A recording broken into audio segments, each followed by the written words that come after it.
Très bien, il est 11h29. Bonjour à toutes et à tous. Donc, je suis Arnaud Brisé, je suis le juriste de l'OPCA-DEFI. Je vous souhaite la bienvenue à toutes et à tous sur ce webinaire. Alors, c'est un nouveau service que nous vous proposons, que nous vous avions promis depuis quelques mois. La possibilité de faire des rencontres ensemble, d'échanger sur des problématiques juridiques, des problématiques bien sûr plus opérationnelles également. Donc, c'est un format court, le webinaire. Nos webinaires sont organisés autour de 45 minutes avec des temps de questions-réponses, bien évidemment, et donc dédiés à beaucoup de problématiques, donc en lien évidemment avec la réforme de la formation professionnelle. Pour information, vous avez dû recevoir de la part de notre service communication une série d'invitations. Nous avons à ce jour 4 webinaires organisés et prévus aujourd'hui. Donc, celui d'aujourd'hui consacré à l'offre de services pour les TPE-PME 2019, alors spécifiquement pour les entreprises de moins de 50 salariés. Nous avons également après-demain donc un webinaire consacré à la réforme de la formation professionnelle. Donc un webinaire qui a intégré évidemment la quarantaine de décrets qui sont apparus depuis la fin de l'année dernière. Donc un webinaire dans 2 jours relativement important sur la mise en œuvre opérationnelle de la réforme de la formation professionnelle. Et puis nous avons également 2 autres dates. Le 4 juin, un webinaire qui sera consacré au compte personnel de formation. Et puis le 6 juin, un dernier webinaire qui sera consacré plus spécifiquement à un dispositif que vous connaissez sans doute un peu moins que les autres, qui est la Pro A, qui remplace donc les périodes de professionnalisation depuis le 1er janvier 2019. Voilà, donc 4 webinaires, il y en aura d'autres tout au long de l'année, bien évidemment. C'est un nouvel outil pour être de plus proche de vous et pouvoir se rencontrer de manière non présentielle. Voilà, c'est un outil qui intervient en complément, en fait, des différents ateliers qu'on peut être amené à réaliser sur toute la France tout au long de l'année. Voilà, donc ça c'était le point sur le planning. Sur le point de l'organisation, donc 45 minutes, ça je vous l'ai dit.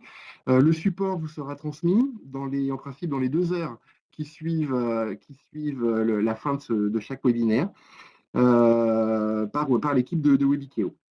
Voilà, c'est notre premier exercice de ce style. Alors j'espère que tout va bien se passer techniquement. Je vois que dans le chat, certains n'ont pas de son. J'espère que la majorité d'entre vous m'entendent bien. Voilà. Une petite précision aussi, on devait organiser ce webinaire à 2, je devais être assisté d'une conseillère formation qui n'a pas pu être présente ce matin. Donc, je vais vous faire l'animation seul, en solo, pour ce premier webinaire. Alors, rentrons maintenant. Alors, vous avez un sondage, oui, pardon, un sondage qui vous est proposé. On vous invite à y répondre. Donc, c'est le système qui va apparaître sur l'écran. Voilà, donc en lien évidemment avec la thématique de ce jour, qui est l'offre de services pour les TPE-PME de moins de 50 ETP. Donc, la question qu'on vous pose, à l'heure actuelle, adhérez-vous à notre offre de services défi performance ou préférence qui vous permet de bénéficier de plus de services en contrepartie de versement volontaire? 4 possibilités de réponse. Oui, non, je ne sais pas. Ou il y a le no vote aussi, bon, qui est un peu inutile celui-là. Donc 3 possibilités de réponse. Voilà, pour l'instant, personne n'a répondu. Donc je suppose que vous allez le faire et ça va nous permettre d'avoir, voilà, ça y est, nous avons les résultats en ligne. Alors ça va se figer. Là, voilà, donc 42%, 40%, bon, à peu près une quarantaine de pourcents d'entre vous adhèrent à Défi Performance ou Défi Préférence. Défi Performance, je suppose, dans la majorité des cas, et 34% d'entre vous, non. Les 28% qui ne savent pas, je suppose que ce sont les participants sans doute les plus éloignés de Défi aujourd'hui. Si vous ne connaissez pas notre offre de service, donc ce webinaire s'adresse particulièrement à vous, évidemment, puisque tout l'enjeu de cette présentation, ça va être de vous expliquer les différents services que Défi est en capacité de vous proposer pour accompagner vos politiques de formation, le développement de vos plans de formation, et puis également les différentes aides financières que nous sommes en capacité de vous proposer depuis le 1er janvier 2019. Alors, nous allons avoir une intervention en 2 temps. Alors, voilà. Hop, une intervention en 2 temps. Alors, au préalable, un rappel évidemment très rapide sur la réforme de la formation professionnelle. Vous le savez, la formation professionnelle est impactée par une réforme à peu près tous les 5 ans. Et en 2018, la loi de septembre 2018 relative à la liberté de choisir son avenir professionnel a réimpacté à nouveau la réglementation et le droit de la formation professionnelle en France. avec trois grands objectifs, trois grandes priorités nationales affichées par la loi et les pouvoirs publics. Premier objectif, développer l'insertion des jeunes dans l'emploi par la formation et l'alternance. Donc ça, c'est un objectif, c'est l'objectif fondamental de la réforme, hein, c'est de développer les parcours de formation en alternance, l'insertion dans l'emploi des jeunes et des demandeurs d'emploi adultes, et notamment privilégier l'accroissement des contrats d'apprentissage. Voilà, c'est un des grands enjeux du gouvernement depuis maintenant quelques mois, développer l'apprentissage pour faciliter l'intégration des jeunes sur le marché du travail. Deuxième objectif, développer la formation des demandeurs d'emploi. Alors là, c'est évidemment un objectif qui est un peu plus éloigné des enjeux des entreprises, au travers notamment du plan d'investissement compétences, hein, qui est simplement un programme financier, une enveloppe financière de 15 milliards d'euros sur 5 ans pour faciliter l'insertion des demandeurs d'emploi sur le marché du travail. Et puis, troisième objectif, et c'est là qu'on va se rapprocher du sujet de notre webinaire aujourd'hui, développer l'accès à la formation dans les TPE-PME de moins de 50 TP. Alors ça, c'est pareil, c'est un enjeu qui est récurrent au travers des différentes réformes qui ont impacté le système de formation professionnelle en France. Mais c'est un enjeu qui ressort encore plus marqué que par les réformes précédentes, hein, l'idée de vouloir développer au maximum l'accès à la formation dans les entreprises de moins de 50 TP, puisqu'on sait évidemment que la taille de l'entreprise dans laquelle on est embauché, évidemment, est parfois un frein à l'accès à la formation professionnelle pour les salariés. Voilà, donc notre offre de service, elle s'inscrit totalement dans cette priorité issue de la réforme. Alors, ce n'est pas nouveau, hein, ça fait des années qu'on travaille au développement de la formation dans les TPE-PME, mais cet effort qu'on met en avant depuis des années va être encore renforcé dans les mois et les années à venir.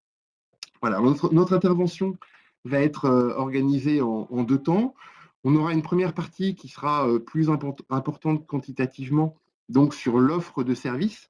Hein, donc, quelle offre de service est-ce que nous sommes en capacité de vous proposer depuis le 1er janvier 2019?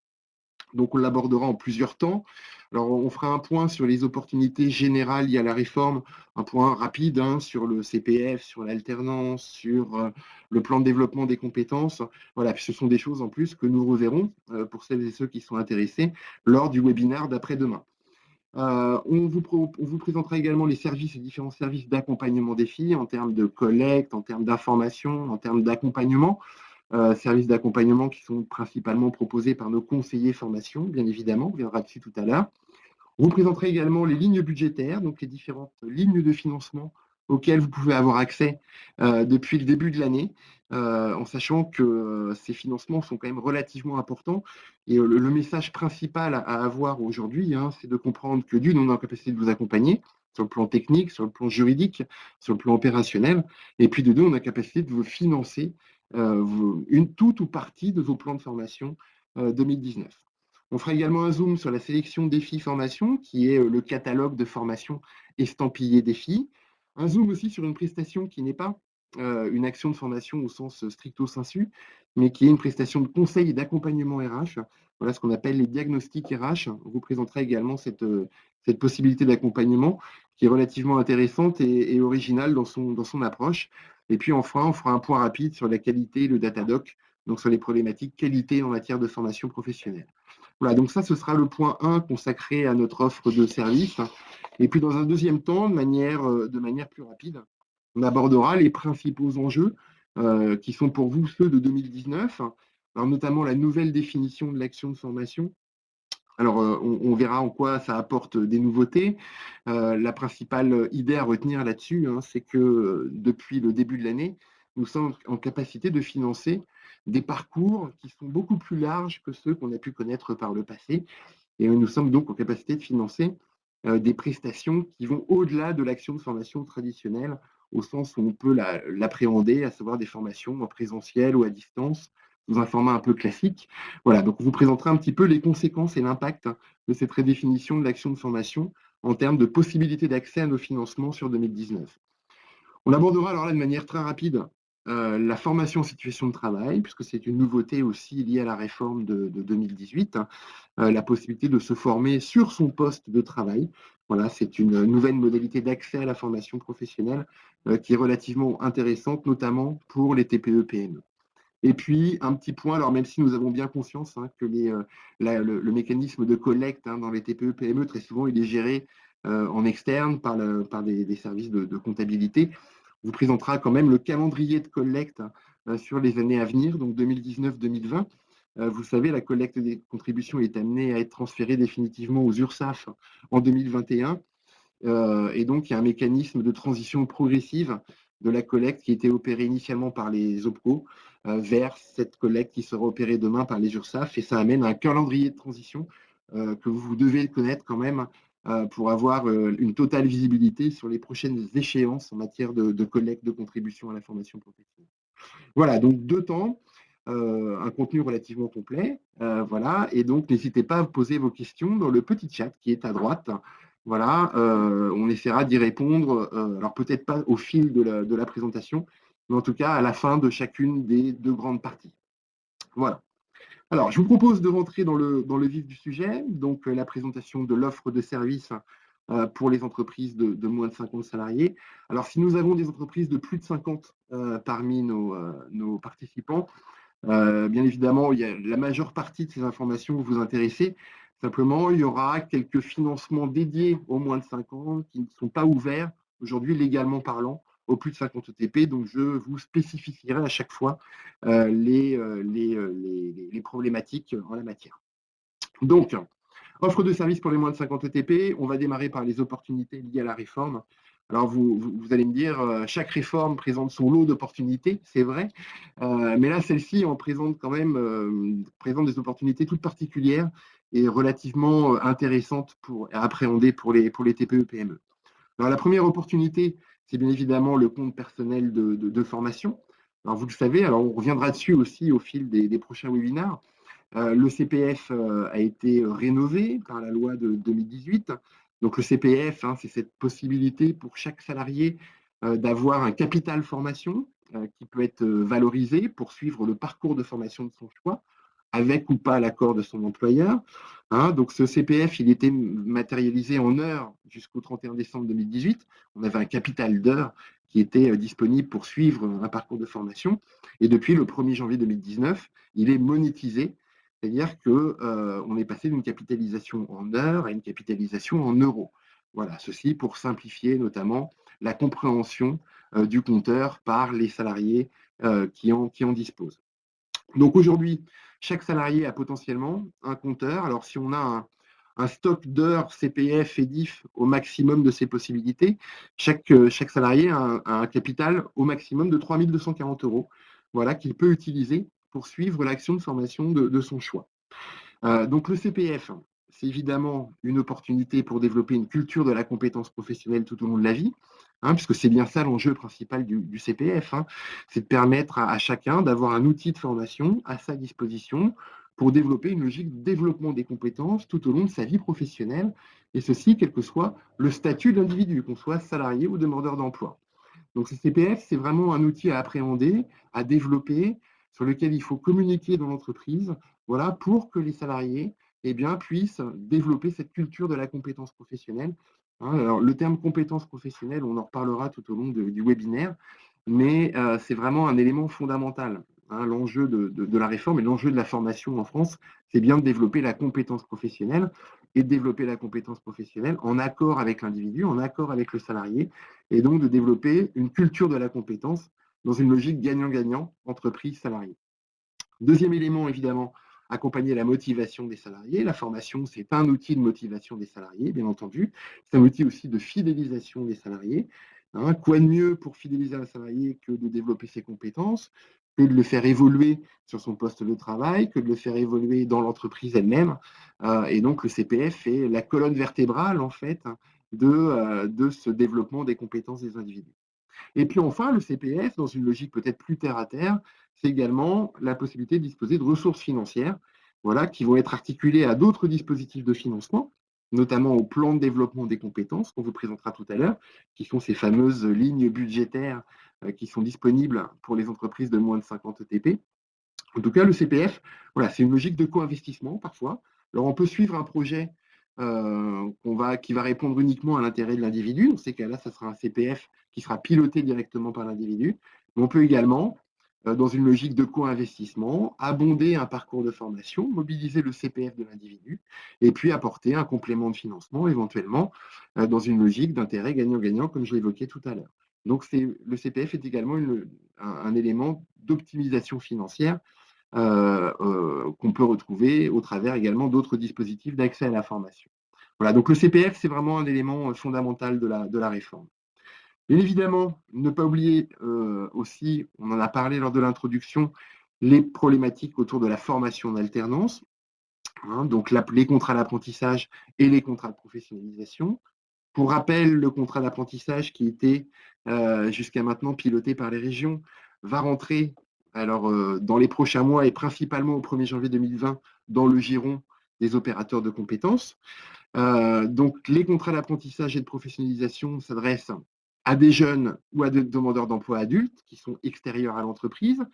Donc, ces contrats, évidemment, c'est d'abord le premier enjeu, c'est une manière d'optimiser les recrutements, de faciliter les recrutements, de pouvoir former les jeunes par un contrat de travail à durée déterminée, et donc ensuite d'enchaîner sur un contrat à durée indéterminée éventuellement, et donc d'avoir des salariés qui soient formés et qui répondent aux besoins en termes de compétences professionnelles sur les postes de travail de l'entreprise. Donc c'est évidemment l'outil principal d'optimisation des recrutements.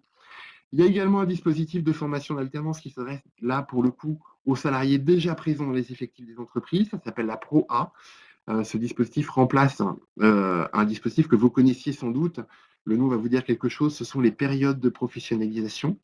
Donc ces PROA qui interviennent en complément du contrat d'apprentissage, du contrat de professionnalisation, vont pouvoir permettre de former sur des formations qualifiantes, certifiantes des salariés dans l'entreprise, donc de les faire évoluer, de les reconvertir professionnellement.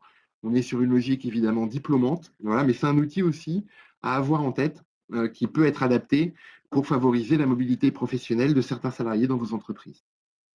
Et puis également, comme tout dispositif d'accès à la formation, comme le compte personnel de formation tout à l'heure, eh bien, le contrat d'apprentissage, la professionnalisation, la PROA sont également des moyens d'optimisation des financements pour l'entreprise. Ensuite, autre opportunité, donc ça c'est l'outil principal pour les TPE-PME de moins de 50, c'est ce qu'on appelle le plan de développement des compétences. Alors le plan de développement des compétences, cette terminologie en fait remplace le traditionnel plan de formation. Le plan de formation était le réceptacle des actions de formation au sens traditionnel du terme. Comme la réforme, on passe sur une logique d'accès à la compétence professionnelle, eh bien, le plan de développement des compétences, c'est simplement l'outil qui va traduire l'ensemble des parcours de formation qui visent à développer les compétences professionnelles des salariés. Donc, c'est une ligne budgétaire spécifique qu'on va vous présenter tout à l'heure, l'accès à des financements. Donc, plan de développement des compétences, ça vous permet évidemment donc, de mobiliser des budgets mutualisés spécifiques aux entreprises de moins de 50. On verra lesquels tout à l'heure. Ça vous permet plus largement de développer une démarche proactive en matière de plan de formation. L'idée étant évidemment de construire un plan de formation, de recenser les différentes actions de formation qui vont être offertes à vos salariés en les distinguant par type de dispositif, CPF, contrat de professionnalisation, contrat d'apprentissage, plan de formation classique. Et puis également, ça vous permet, dans une vision plus large, dans une vision à plus long terme, d'anticiper les évolutions des métiers et de favoriser toujours cette fameuse mobilité professionnelle, qu'elle soit intra-entreprise, dans l'entreprise elle-même, ou qu'elle soit même parfois en dehors de l'entreprise, au sein de la branche professionnelle ou au sein d'une nouvelle branche professionnelle. Ensuite, bien évidemment, les opportunités liées à la réforme, les relations avec l'OPCO. Alors, vous le savez, l'OPCA, l'organisme paritaire collecteur agréé, a changé de dénomination depuis le 1er avril 2019. Nous sommes désormais opérateurs de compétences. Alors, on en reparlera en conclusion, mais très simplement, les relations avec DEFI ne changeront pas sur 2019. Donc, rien ne change. On change simplement de nom pour le moment. Vos interlocuteurs resteront les mêmes, vos conseillers formation resteront les mêmes, vos assistantes de gestion formation resteront les mêmes également. Voilà, et si changement il doit y avoir, ça n'interviendra pas avant début 2020. Voilà. Alors, sur le plan des relations avec l'OPCO, trois enjeux fondamentaux. Évidemment, le premier, votre OPCO, c'est votre informateur principal, votre accompagnateur principal. qui est matérialisé évidemment par le conseiller formation, qui est votre interlocuteur privilégié. Vous avez accès à un conseiller qui est en capacité de vous accompagner sur le montage de vos parcours de formation, donc sur de l'ingénierie pédagogique. Vous avez un conseiller qui est en capacité de vous accompagner sur le montage financier de vos parcours de formation, sur le fléchage de vos parcours de formation vers le bon dispositif d'accès à la formation, CPF, alternance, plan de développement des compétences. Et puis, plus largement, c'est la personne qui va vulgariser un domaine qui, on en a conscience, hein, est relativement complexe, qui est celui de la formation professionnelle. Donc, le conseiller formation, c'est vraiment votre interlocuteur principal, l'interlocuteur privilégié de l'entreprise. Deuxième enjeu, eh bien évidemment, bénéficier de la capacité de défi à porter des projets d'écofinancement. Hein, vous le savez, les ressources que nous mettons à vos dispositions ne sont pas issues uniquement de votre contribution à la formation professionnelle, mais aussi toute une démarche de recherche de cofinancement, de montage de projets en partenariat avec les branches professionnelles dont vous relevez. Voilà, donc cette dynamique de branche, elle est importante, hein, et il est important aussi de pouvoir en profiter. Et donc, ces différents parcours, hein, qui vous sont proposés tout au long de l'année, l'idée, c'est d'aller vers votre conseiller formation pour vous en informer et puis que vous puissiez participer au gré de vos besoins. Et puis également, disposer d'une offre de services adaptée à la taille et aux contraintes de mon entreprise, évidemment. Donc, c'est la partie qu'on va voir juste après. L'offre de services, une offre de services qui est adaptée à la fois à vos problématiques métiers, qui est adaptée à la fois à vos tailles. On a des offres de services qui varient suivant la taille des entreprises, et puis qui est adaptée à vos problématiques de branche, hein, puisqu'on a bien évidemment conscience que l'offre de services qu'on doit vous proposer, elle doit correspondre à vos besoins en termes d'évolution de compétences, en termes d'évolution d'activité. Voilà, donc il y a tout un lien. Tout l'enjeu, c'est d'avoir une offre de service qui réponde au mieux à la proximité de vos besoins. Ensuite, évidemment, dernier élément, la nouvelle définition d'action de formation. Ça, on va passer très vite parce qu'on va le revoir tout à l'heure. Hein, l'idée, c'est, je l'ai dit en introduction, c'est de comprendre que depuis quelques mois maintenant, nous sommes en capacité de financer des typologies de parcours qui sont beaucoup plus larges que celles qu'on a pu connaître par le passé. On reviendra dessus tout à l'heure, mais c'est un élément fondamental aussi, puisque ça ouvre le spectre du possible dans l'entreprise. L'idée, elle est très simple, hein, elle est de dire, jusqu'à maintenant, on a privilégié le moyen plutôt que l'objectif étant le développement de la compétence et le moyen étant l'action de formation. Donc on privilégiait plutôt le moyen au détriment de l'objectif. Là, la réforme, elle est très claire, elle dit il faut privilégier l'objectif, donc l'accès à la compétence, et ceci, quel que soit le moyen pour y parvenir. D'où un spectre de formation éligible qui sera beaucoup plus large qu'on a pu le connaître par le passé. Voilà, donc ça, ce sont résumés de manière très rapide, hein, les opportunités liées à la réforme. Il y en aurait d'autres, mais évidemment, on est obligé de synthétiser puisque nous avons 45 minutes. Alors, si on rentre maintenant plus dans le vif du sujet, donc sur les services d'accompagnement défi, hein, donc un résumé des services qui vous sont délivrés en contrepartie du versement de vos obligations obligatoires, de vos contributions obligatoires, pardon. Alors, on les a classés en 5 grandes catégories. Information générale, collecte, gestion des demandes et remboursements, conseil de premier niveau et accompagnement de proximité. Au niveau de l'information générale, évidemment, nous avons l'un de nos rôles principaux, c'est de vous informer, hein, donc de vous informer, comme on l'a dit tout à l'heure, sur la réglementation, sur les dispositifs d'accès à l'information, sur les modalités de financement, sur les cofinancements que nous pouvons vous apporter également.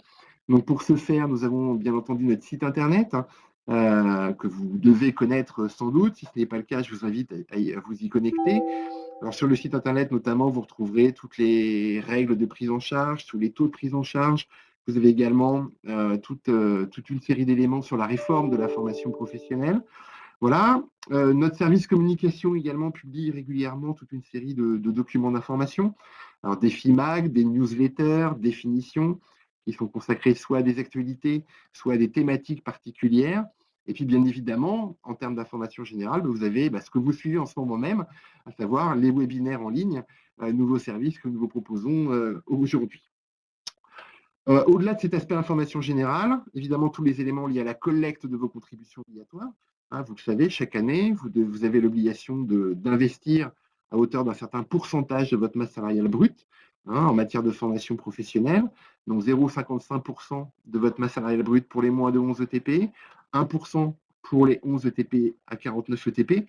Voilà, donc tout le mécanisme de collecte, hein, l'appel à collecte, l'information sur la réglementation, des problématiques très techniques pour savoir qui rentre dans les effectifs éligibles à la masse salariale brute, etc. etc. Tous ces éléments-là, évidemment, on vous accompagne dessus. On vous remet les reçus libératoires qui vous dédouanent vis-à-vis des services fiscaux.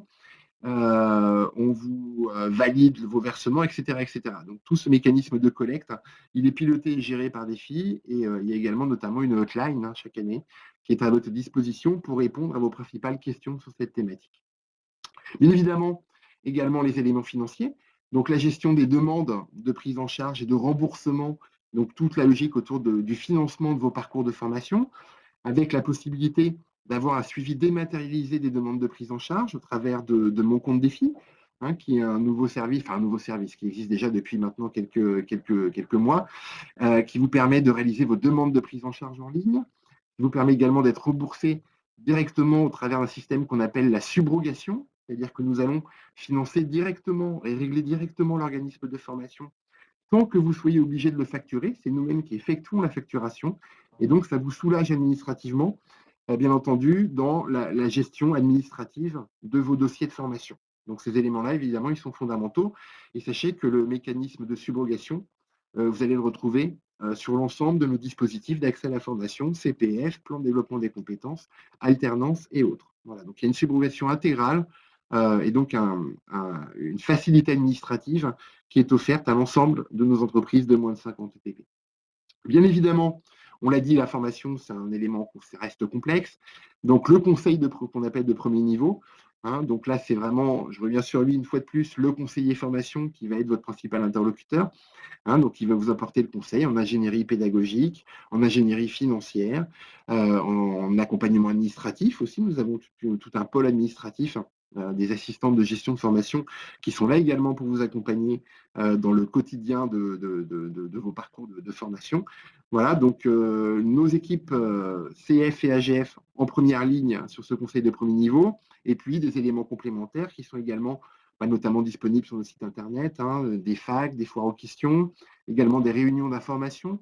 On avait réalisé une quarantaine de réunions d'information sur la réforme, par exemple, entre septembre et décembre 2018. Hein, donc voilà, toute une série d'outils, et avec en première ligne donc le conseiller formation et l'assistante de gestion de formation. Et puis, dernier élément, une logique d'accompagnement de proximité. Hein, l'enjeu est d'aller auprès de vous.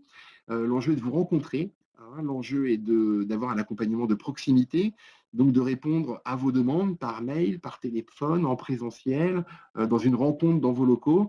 Voilà, et donc de permettre de vous accompagner au mieux, voilà, et d'être au plus proche de vos besoins. Et puis également des rapports d'activité, hein, via Mon Compte Défi. Mon Compte Défi, on vous a expliqué qu'on pouvait instruire, réaliser ces demandes de prise en charge, mais on peut également avoir des rapports d'activité qui peuvent vous être utiles, notamment pour les comptes rendus auprès des institutions représentatives du personnel, et puis pour avoir globalement une vision synthétisée de l'ensemble de votre politique de formation sur une année donnée. Voilà. Donc ça, ce sont nos principaux services d'accompagnement, avec en tête évidemment le rôle joué par les conseillers formation, le mécanisme de subrogation financière, et puis tout le conseil de premier niveau qui peut vous être apporté dans la vulgarisation de la formation professionnelle, de ces dispositifs, de ces financements. Ensuite, le plan de développement des compétences. Alors, on a abordé tout à l'heure rapidement le CPF, l'alternance, le cœur des financements pour les entreprises de moins de 50 ETP aujourd'hui. Alors ça, ce sont des lignes budgétaires, hein, qui sont vraiment spécifiques aux moins de 50 ETP et qui ne sont pas disponibles, malheureusement, hein, c'est une interdiction réglementaire, qui ne sont pas disponibles pour les entreprises qui ont une taille supérieure à 50 équivalents temps plein. Donc ces financements-là, ce sont des financements mutualisés qui vous offrent l'accès à différentes lignes budgétaires qui vont vous permettre de financer les parcours de formation de votre choix ou pas. Alors, je vous explique tout ça. Nous avons 5 lignes financières dédiées: action de développement des compétences, sélection défis, projet exceptionnel, cofinancement CPF et financement des restes à charge, des coûts pédagogiques, des contrats de professionnalisation. Donc, vous l'avez compris, ces lignes budgétaires, elles varient suivant la taille de l'entreprise. Hein, on a 3 sections d'entreprise, moins de 11 ETP, 11 à 19 ETP et 20 à 49 ETP. Première ligne budgétaire, la principale, la ligne budgétaire relative à l'action de développement des compétences. Donc ces budgets-là sont disponibles pour financer l'action de formation de votre choix, tout simplement. Donc vous pouvez financer des actions de formation en sécurité, en langue, en informatique, en bureautique. Voilà, c'est une ligne budgétaire totalement libre dans son utilisation et qui vous permet de financer principalement des coûts pédagogiques et puis éventuellement aussi, à défaut, des frais annexes, voire de la rémunération. Alors, les coûts pédagogiques, ils sont financés au réel dans la limite des budgets qui sont disponibles sur ces lignes budgétaires. Et puis, la rémunération, elle est financée à 10 € de l'heure selon la règle légale. Voilà, donc ça, c'est la première ligne, financer l'action de formation de votre choix. Ensuite, nous avons la sélection des filles. Alors, la sélection des filles, on l'a dit, c'est le catalogue de formation des filles. Hein, donc, c'est une offre de formation qui est construite par des filles, qui est relativement riche hein, quand même en termes de contenu, puisqu'elle correspond à peu près à... alors attendez, que je retrouve les chiffres exactement. Donc c'est à peu près 2600 actions de formation, voilà, et quelques centaines d'organismes de formation. Donc un référencement d'une offre qui est diverse, hein, qui porte sur l'ensemble des thématiques qui peuvent vous intéresser, sur la bureautique, sur l'informatique, sur les certifications professionnelles, sur les problématiques métiers. Hein, donc une offre très riche, une offre de qualité puisqu'elle est présélectionnée, les parcours de formation sont présélectionnés par nos services défis. Une offre de proximité, hein, puisque vous avez des formations qui sont en général disponibles dans toutes les régions françaises, donc qui sont à proximité en général de la capitale régionale dans laquelle vous êtes la plus proche, et puis une offre de formation évidemment qui est personnalisée, validée par nos branches professionnelles et qui correspond au mieux aux besoins des entreprises de vos différents secteurs d'activité. Donc ça, c'est le premier élément. Deuxième élément, évidemment, c'est un modèle économique avantageux puisque les tarifs qui vous sont proposés et qui sont donc préfinancés dans la ligne budgétaire sélection défi sont négociés à l'avance. Et donc, ce sont des tarifs qui sont plus avantageux que ceux que vous pouvez rencontrer sur le marché, donc qui sont pré-négociés par nos équipes. Et puis enfin, vous avez accès à un moteur de recherche qui est disponible sur Internet, donc sur notre site Internet Défi. Donc, vous avez le lien hein, sur le diaporama. Donc, par un moteur de recherche simplifié, vous avez accès en fait à l'ensemble de notre offre qui est disponible par région, par thématique. Donc, n'hésitez pas à en faire usage sur le site Internet. Et puis, sachez également que vous pourrez, à partir du 15 juin 2019, directement instruire vos demandes de prise en charge dans le cadre de la sélection défi sur mon compte défi. Voilà, c'est un nouveau service qui vous sera proposé à partir de la mi-juin. Voilà, donc la sélection des filles, c'est un élément important aussi, et c'est une ligne budgétaire dédiée, voilà, qui varie entre 1 500 et 3 000 € hors taxe par entreprise.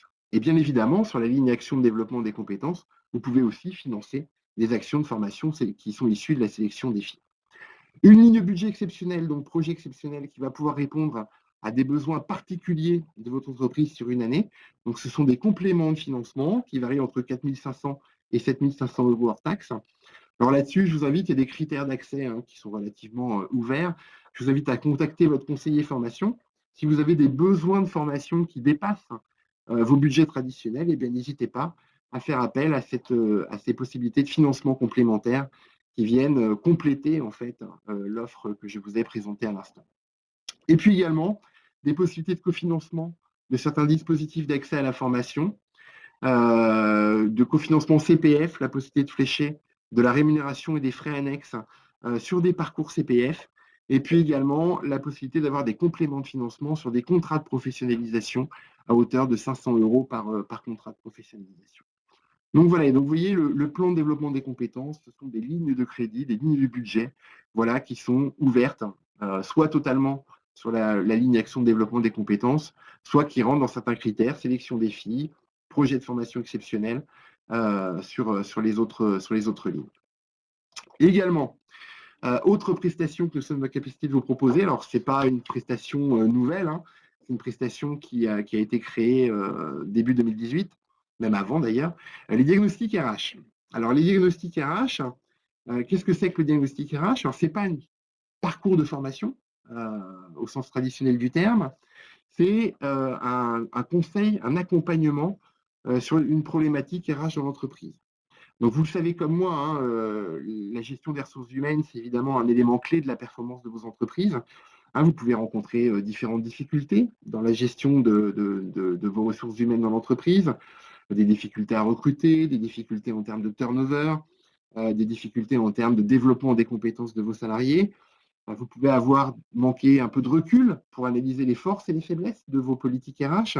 Et donc, ce qu'on vous propose, c'est un accompagnement, un véritable diagnostic pour vous accompagner dans l'amélioration de la qualité de vos ressources humaines dans l'entreprise et l'analyse de différentes difficultés que vous pourriez avoir anticipées dans votre entreprise.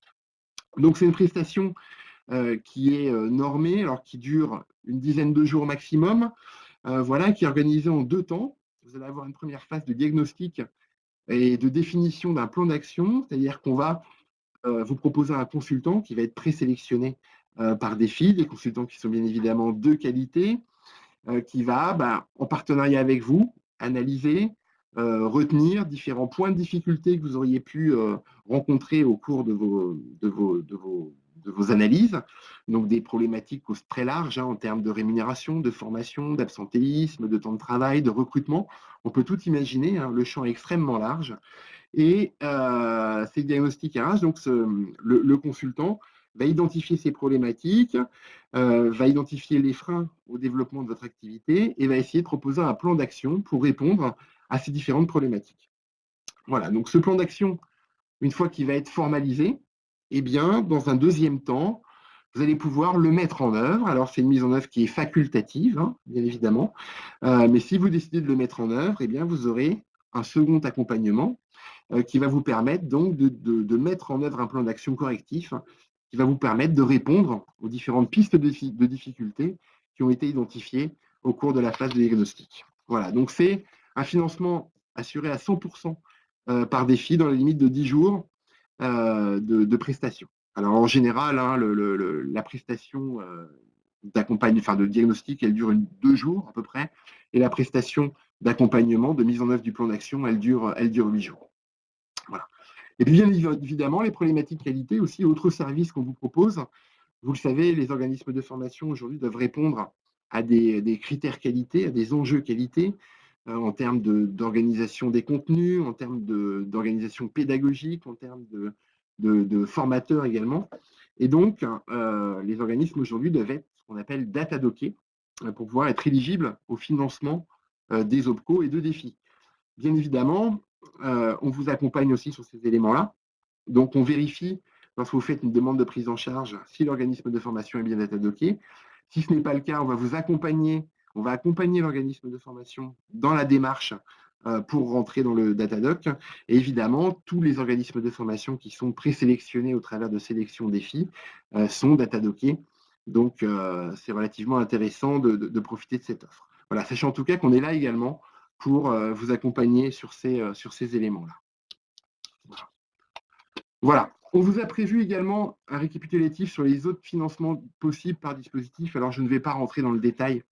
Hein, c'est simplement l'idée centrale de cette diapositive, c'est de comprendre que, en fait, en termes d'optimisation de financement, hein, vous avez donc les lignes budgétaires en lien avec le plan de développement des compétences, mais vous avez d'autres dispositifs également.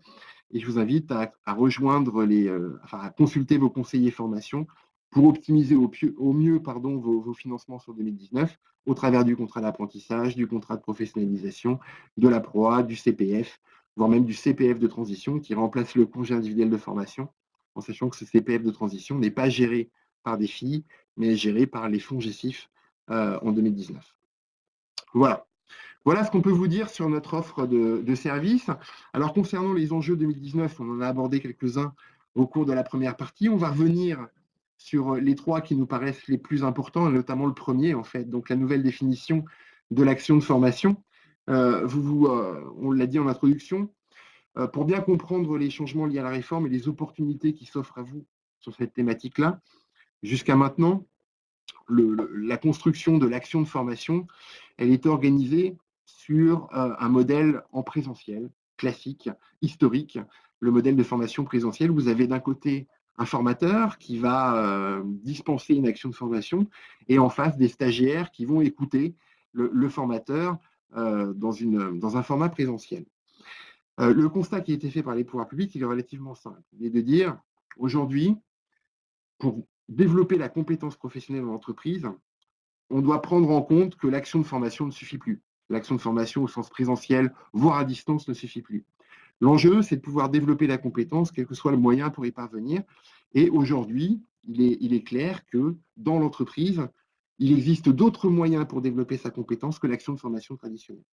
Et donc, l'idéal de la réforme, c'est de dire l'action de formation, qui est autrefois formalisée par des objectifs pédagogiques, par un programme, par des moyens pédagogiques, par des processus de validation des acquis, eh bien, cette définition-là doit être simplifiée et pour faciliter l'intégration de nouvelles modalités d'apprentissage dans les financements qui sont offerts par les opérateurs de compétences. Donc, la nouvelle définition, elle est très simple. Elle est de dire, depuis le 1er janvier 2019, une action de formation, c'est un parcours pédagogique qui vise une compétence professionnelle. Donc, deux critères importants pour qu'un parcours dans votre entreprise soit éligible à nos financements. Il faut qu'il y ait un minimum de pédagogie, donc il y ait en principe un formateur avec un processus pédagogique qui va permettre le transfert de compétences du salarié, enfin du formateur, pardon, vers le salarié. Et puis, on doit viser une compétence professionnelle, donc une compétence qui soit directement utilisable sur un poste de travail. Sous réserve de ces deux conditions, eh bien, tout parcours de formation peut être éligible à un financement défi, sous réserve, bien entendu, que l'organisme de formation qui la preste, lorsque la formation est réalisée en externe, soit datadocké, comme on l'a indiqué tout à l'heure, mais là-dessus, on est là pour vous accompagner. Voilà, donc une formation, elle peut être réalisée en présentiel, à distance, et sa définition est simplifiée. Ça veut dire quoi? Ça veut dire concrètement qu'aujourd'hui, eh bien, on peut prendre en charge, chose qu'on ne pouvait pas faire auparavant, on peut prendre en charge, par exemple, des colloques, des séminaires qui autrefois relevaient du champ de l'information et qui aujourd'hui relèvent du champ de la formation professionnelle. On peut également potentiellement prendre en charge, alors tous ces éléments-là, il faut les valider évidemment avec vos conseillers formation, si vous avez un doute. On peut prendre en charge, par exemple, toutes les formations à distance qui sont relativement à la mode en ce moment, les MOOC, les POOC, des formations en situation de travail aussi. Alors ça, c'est un élément qu'on va vous présenter plus particulièrement ici. C'est une nouveauté importante, la possibilité de partir en formation en situation de travail. Alors vous savez, la formation en situation de travail, c'est quelque chose qui a souvent été remis en cause par le législateur par le passé, qui avait tendance à considérer que la formation en situation de travail était trop proche d'une situation de production et que donc le processus formatif n'était pas suffisamment identifiable pour être reconnu par un financeur. La réforme a changé un peu la donne dans la matière et aujourd'hui, la formation en situation de travail est officiellement reconnue. Ça veut dire quoi? Ça veut dire que jusqu'à maintenant, en matière de pédagogie, on ne reconnaissait que l'apprentissage formel, c'est-à-dire que l'apprentissage qui était réalisé dans le cadre d'une formation en présentiel ou à distance. Et vous le savez, en pratique, ce sont d'ailleurs les fameux 70-20-10, en pratique, le développement et l'acquisition du savoir et de la compétence, il se fait en général à 70% par l'activité, à 20% par les relations avec ses collaborateurs et à 10% tout simplement par l'outil formation. Donc ce constat-là de départ, eh bien en fait, il a amené à la sacralisation de la formation en situation de travail. Donc ça veut dire quoi? Ça veut dire que je peux aujourd'hui former un salarié en situation de travail et transformer l'expérience de travail en développement et en acquisition de compétences professionnelles. Donc ça, c'est une vraie nouveauté. Alors bien évidemment, il y a des critères à respecter. Il y a évidemment des critères à respecter en termes d'analyse de travail. Il faut évidemment adapter le poste de travail à des fins pédagogiques, identifier sur un poste de travail les différentes situations qui pourraient être apprenantes, en sachant que toutes les situations sur les postes de travail ne le sont pas. Donc il y a tout un travail évidemment de construction pédagogique à réaliser, qui pourra se faire aussi en partenariat avec votre conseiller formation, avec l'appui de défis. Il faut également évidemment identifier un formateur qui pourra également exercer une formation de tuteur. Et puis, il faudra, dernier élément, identifier ce qu'on appelle des phases réflexives. Hein. Donc, une phase réflexive, c'est quoi? C'est prendre un temps pour prendre le recul nécessaire, le temps de recul nécessaire pour analyser les écarts entre la situation, les compétences acquises en situation de travail et puis les attendus des objectifs pédagogiques, etc., etc. Donc il y a tout un travail de construction pédagogique sur lequel je ne vais pas m'étendre, mais retenez en tout cas que la formation en situation de travail va être de plus en plus mobilisable et utilisable par les entreprises. Alors, ce n'est pas forcément une formation uniquement interne, hein, ça peut faire appel on peut faire appel à un prestataire externe pour être accompagné. Et puis, ce n'est pas également une fin en soi. Hein, la formation en situation de travail peut être simplement une modalité pédagogique particulière qui va venir se combiner avec de la formation ouverte à distance, du e-learning, de la formation au présentiel et autres. Et puis, dernier point sur lequel on avait prévu d'échanger avec vous ce matin, le point sur la collecte. Alors, on a distingué les entreprises de moins de 11, les entreprises de 11 à 49. Vous le savez, on l'a dit en introduction, la collecte va être transférée des OPCO vers les URSSAF au 1er janvier 2021. Il y a des différences de gestion entre ce double système de collecte. Vous savez, les OPCO gèrent les collectes sur la contribution N-1, c'est-à-dire que la contribution que vous versez au 28 février de chaque année, elle est calée sur vos masses salariales brutes de l'année N-1. Et puis, à contrario, les URSSAF, eux, vont gérer les prochaines collectes sur l'année N.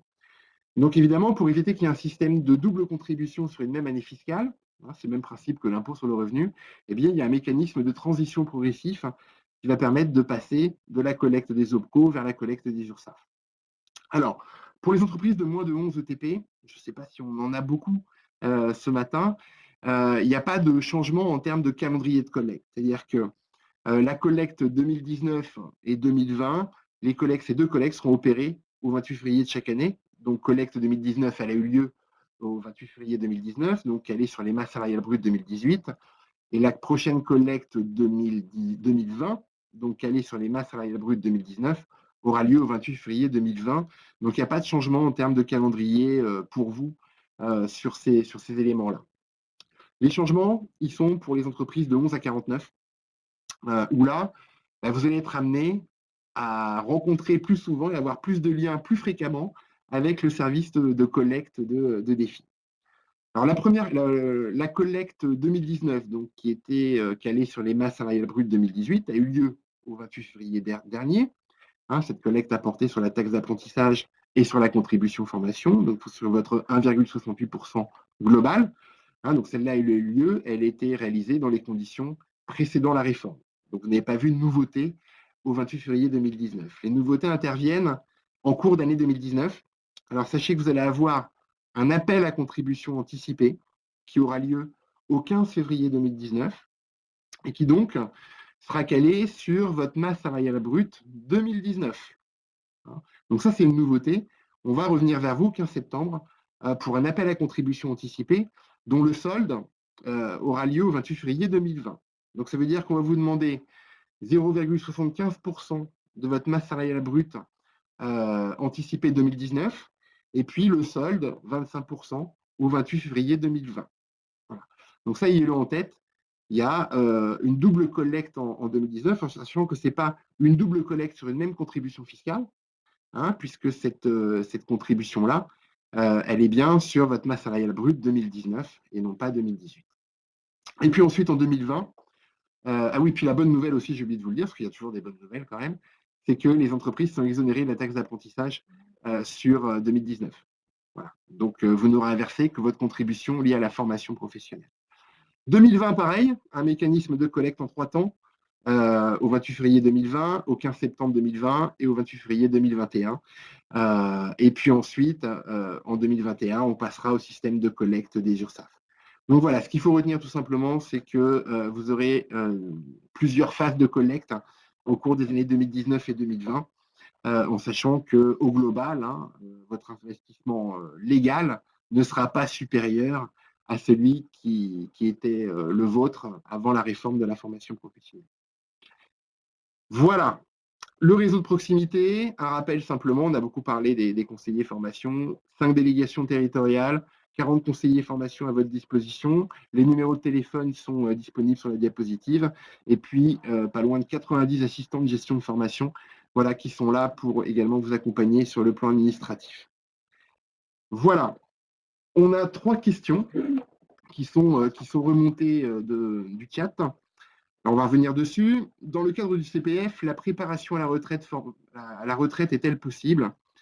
Alors, vous le savez, les formations éligibles au CPF, elles sont encadrées. Hein, ce sont des formations, soit des titres et diplômes inscrits au répertoire national des certifications professionnelles, soit des certifications inscrites d'un format plus court à ce qu'on appelait l'inventaire et ce qu'on appelle aujourd'hui le répertoire spécifique. Les formations de préparation à la retraite ne sont pas éligibles au CPF, alors ce n'est pas du dogmatisme, c'est simplement parce qu'elles ne sont pas reprises sur les listes d'éligibilité du CPF. Et cela s'explique par le fait que les formations à la retraite aujourd'hui ne sont pas reconnues comme certifiantes au sens légal du terme. Donc la réponse est non. Que se passe-t-il en cas de départ à la retraite si le salarié n'a pas utilisé son CPF? Alors, je vous invite à participer au webinaire CPF qui aura lieu le mois prochain. Alors, en cas de départ à la retraite, si le salarié n'a pas utilisé son CPF, eh bien, les heures sont perdues. Voilà, il n'y a pas de. Pour aller plus loin dans la question, en fait, il subsiste le compte engagement citoyen, voilà, qui est le compteur qui va valoriser l'investissement associatif des salariés. Par contre, les heures CPF pures sont perdues. Voilà, donc on vous invite tous, évidemment, à les consommer avant les départs à la retraite.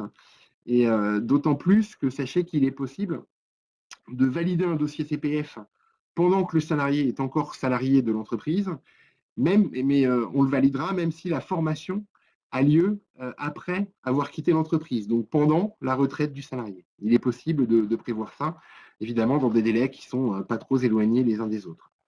Et puis, dernier élément, que doivent indiquer les programmes des organismes de formation? Alors, sur les programmes des organismes de formation, il n'y a plus d'obligation légale en termes de contenu. Par contre, il subsiste des obligations légales en matière de convention de formation. Donc, le contrat de formation, vous allez conclure avec l'organisme pour matérialiser votre lien contractuel. Là-dessus, il faut toujours que soient présents des objectifs pédagogiques, des modalités d'évaluation. Les 2 éléments importants, c'est vraiment l'objectif pédagogique qui est visé, quelles sont les compétences professionnelles qui sont visées par le parcours de formation, en lien avec la définition de l'action qu'on a évoquée tout à l'heure, et puis les méthodes d'évaluation, c'est-à-dire quelles sont les évaluations prévues dans le processus pédagogique pour s'assurer que le transfert de compétences s'est bien opéré entre le formateur et le salarié. Les prérequis sont plus obligatoires, mais ils sont fortement, évidemment, conseillés dans le cadre d'une logique de personnalisation des parcours de formation. Voilà, pas d'autres questions. Autre question sur la taxe d'apprentissage.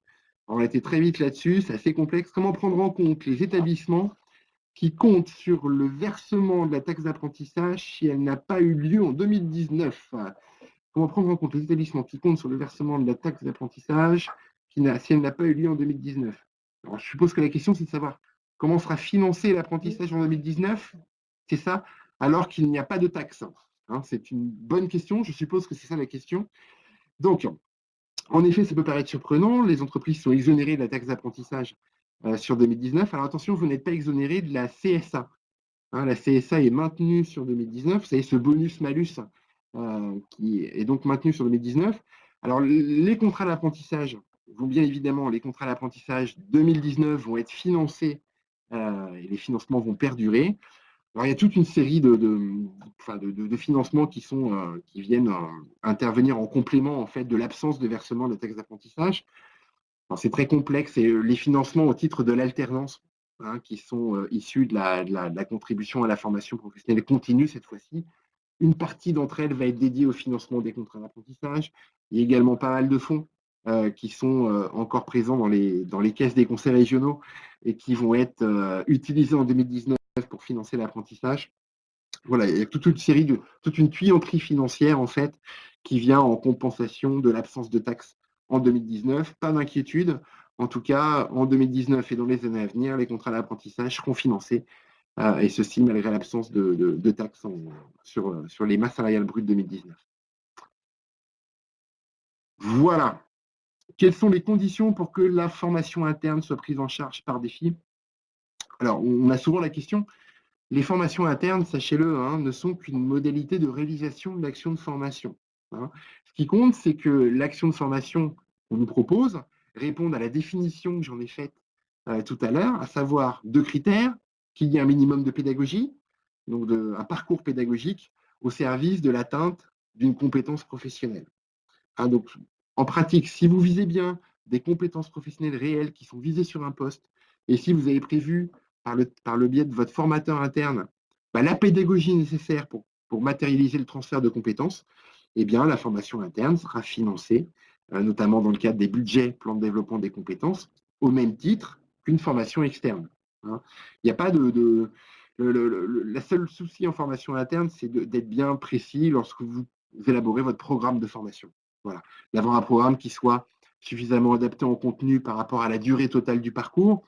Un exemple concret, hein, si vous avez une formation de 300 heures et que votre programme il fait 3 ou 4 lignes, bien évidemment, ça ne sera pas suffisant, hein. Donc, il y a un degré de détail évidemment adapté à la durée du parcours.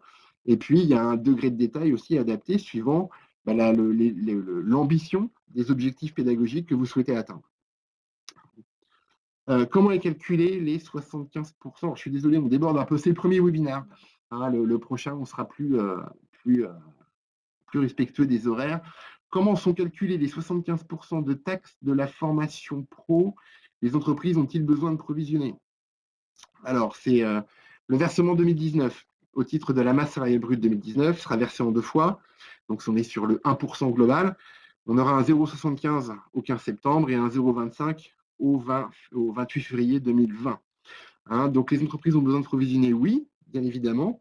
Il faut provisionner comptablement ce versement, même si je vous rappelle, hein, il ne s'agit que d'une anticipation, hein, ce n'est pas une taxe supplémentaire par rapport à votre obligation 1% traditionnelle, c'est juste qu'on anticipe le versement au 15 septembre 2019, hein. C'est un versement, quoi qu'il arrive, que vous auriez effectué au 28 février 2020 dans sa globalité, hein. Mais bien évidemment, comptablement, il faut anticiper ce versement au 15 septembre 2019. Voilà, ce que je vous propose, c'est de fermer ce premier webinaire. Je vous remercie beaucoup d'avoir participé à ce premier essai. J'espère que ça vous a plu.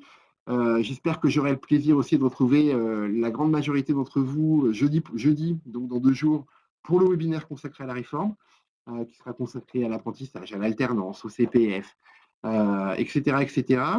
J'espère que techniquement, tout s'est bien passé. Je vous remercie pour votre écoute et puis je vous souhaite une très bonne journée et je vous dis à très bientôt. Au revoir.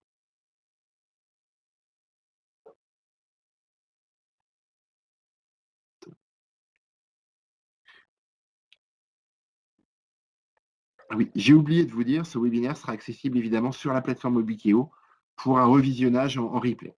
Voilà, à très bientôt. Au revoir à toutes et à tous.